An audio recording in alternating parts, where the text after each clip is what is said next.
지난주 주간지수 동향을 보면 S&P 500 같은 경우에는 0.7% 상승을 했습니다. 그리고 금리는 제법 큰 폭으로 마이너스 2.3% 하락을 해서요. 4.19%를 나타냈고 미국 10년물 국채입니다.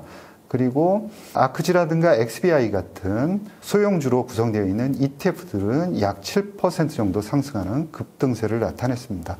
XLB도 주간 단위로 2.5% 상승을 해서요. 지난주에는 눌렸던 그런 주가들이 폭등하는 그런 장세가 연출이 되었다라고 말씀드릴 수 있고, 코스피 같은 경우에는 마이너스 0.18%, 그 다음에 코스닥 제약지수는 그 전주에 급등을 했었습니다. 그럼에도 불구하고 약 1% 정도 추가적으로 상승을 했고요. 코악트 바이오 타임폴리오 같은 경우에도 약 2.9%, 1.8% 추가적으로 상승하는 좋은 모습을 나타냈습니다.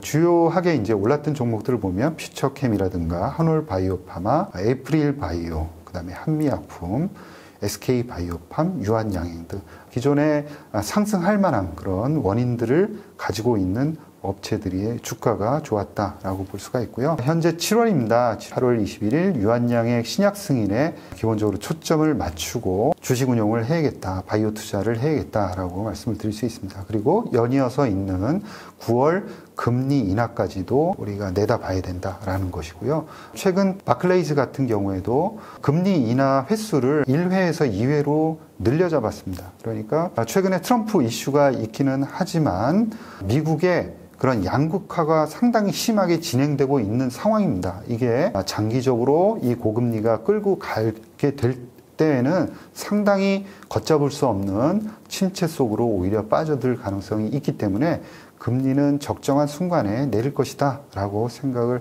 합니다. 그리고 때맞춰 미국 바이오텍들도 급등을 했기 때문에 글로벌리 바이오 주식들은 동반 상승할 가능성이 높다라고 생각을 합니다. 다음으로는 주간 바이오 산업과 또 기업들 동향에 대해서 말씀을 드리겠습니다. 지난주에도 물질을 도입하는 그런 거래가 한 건 있었고요. 그리고 M&A가 한 건 있었습니다. 기술 도입을 보면 프랑스의 제약사 입센이 포신으로부터 비임상 단계의 ADC 물질을 도입을 했습니다. 이 입센은 금년도 4월 달에 다른 ADC 기업이죠. 스트로 바이오파마로부터 ROR1 타겟하는 ADC STRO003을 도입한 적이 있습니다. 이번에 입센이 포신으로부터 도입한 물질은 FS001입니다. 절단 링커와 또 토포 이소머라제 억제제를 결합한 물질이고요. 총 계약 금액은 10억 3천만 달러입니다. 이런 소식을 전해드리면서 여전히 ADC에 대한 관심이 작년에 이어서 올해도 뜨겁다라는 점을 강조를 드리고 싶습니다. 또 하나는 M&A 관련한 소식인데요. 일라이 릴리가 모픽을 인수를 했습니다.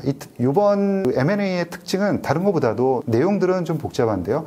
다른 것보다도 굉장히 이 모픽이 가지고 있는 임상 2상 단계의 두 개의 물질은 그렇게 성공시키기 쉽지 않은 물질입니다. 그러니까 비만 치료제를 팔아서 최근에 자금적인 여력이 생긴 일라이 릴리가 상당히 공격적으로 M&A에 나서고 있다라는 게 이번 거래의 좀 특징이면 특징이다라고 볼 수가 있겠습니다. 조금 전에 일라이 릴리의 인수 관련한 소식을 전해드렸는데요.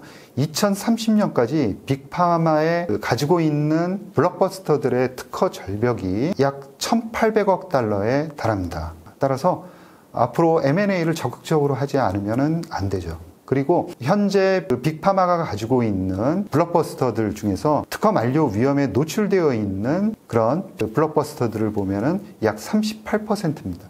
그리고 그 중에서도 여러 이제 빅파마들 중에서 암젠이 67%대로 가장 높은 비중을 차지하고 있습니다. 금리 인하에 대해서 이제 말씀을 드렸는데요. 금리가 하락하게 되면 바이오텍들의 가치가 올라가게 됩니다.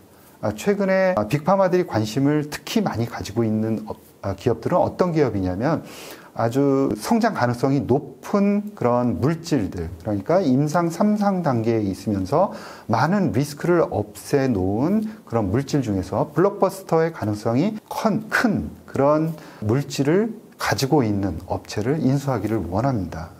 그리고 이런 회사들의 가치는 금리가 인하하면서 더욱더 가치가 올라갈 가능성이 있거든요. 그래서 금리 인하 환경에서는 M&A가 더욱더 빠른 속도로 늘어날 수밖에 없다라고 생각을 합니다. 그래서 좀 결론적으로 여러분들께 말씀을 드리고 싶은 것은 앞으로는 금리 인하 환경에 바이오 투자를 좀 맞춰야 된다라는 겁니다. 그러면 어떻게 하면 되느냐? 제가 생각하는 건 크게 두 가지입니다. 첫 번째는 대상이 될 수 있는 나스닥 기업에 투자를 하는 겁니다. 그래서 조금 전에 말씀을 드린 대로 임상 3상의 아주 성장성이 높은 그런 파이프라인을 현재 들고 있는 기업들 중에서 골라보는 게 중요한 포인트다라고 말씀을 드릴 수 있고요. 국내에서는 금리 인하 수혜주입니다. 그러니까 금리가 떨어지게 되면은 기존에 제가 늘 말씀드렸던 종목 선정 기준에는 조금씩 미달될 수는 있습니다.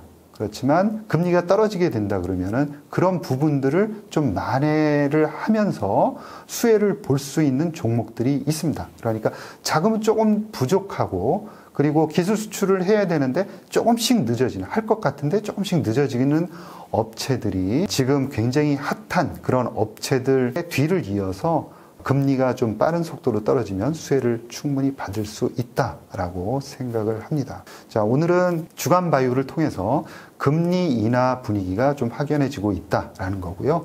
미국의 바이오텍의 급등세가 나타나고 있습니다. 그래서 글로벌리 전체 바이오텍들의 상승이 예상이 된다라는 거고요. 따라서 투자하기 좋은 ETF XBI를 여러분들께 말씀을 드렸고, 향후 금리 인하 환경에서는 바이오텍들의 가치가 올라가기 때문에 특히 빅파마들의 M&A가 보다 활성화될 수밖에 없다라는 거죠. 좀 빨라질 수밖에 없다. 그런 측면에서 앞으로는 나스닥 종목 중에서도 M&A 대상이 될 수 있는 업체들, 국내적으로는 금리 인하에 수혜를 받을 수 있는 종목들로 추려가는 것이 좋을 듯 합니다.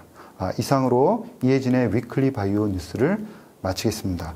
새로운 기업 탐방 콘텐츠를 준비 중에 있습니다. 시청자분들께서 궁금하신 기업들을 댓글로 남겨주세요. 그리고 또는 기업 인터뷰를 희망하시는 분들께서는 아래 고정 댓글에 있는 메일로 연락 부탁드리겠습니다. 여러분 감사합니다.